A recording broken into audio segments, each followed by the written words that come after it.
அமேன். கர்த்தராகிய இயேசு கிறிஸ்து நாமத்தினாலே அன்பின் வாழ்த்துக்களுங்க. நீங்களும் நானும் நல்லா இருக்கும். அவர் நம்மளை பாதுகாத்து அழகாக நடத்தி கொண்டிருக்கிறார்.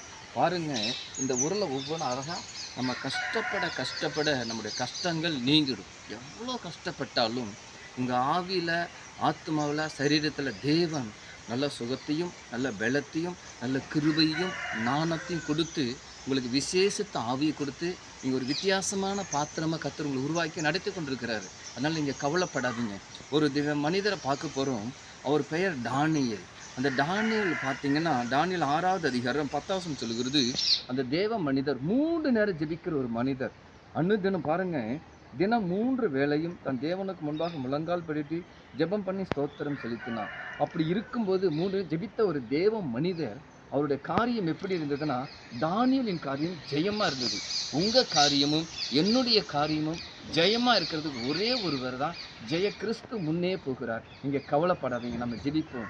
கர்த்தாவே, இதை பார்க்குற கேட்குற ஒவ்வொரு வாலிபர்களுக்காய் சகோதர சகோதரிகளுக்காக நன்றி செலுத்துகிறோம்.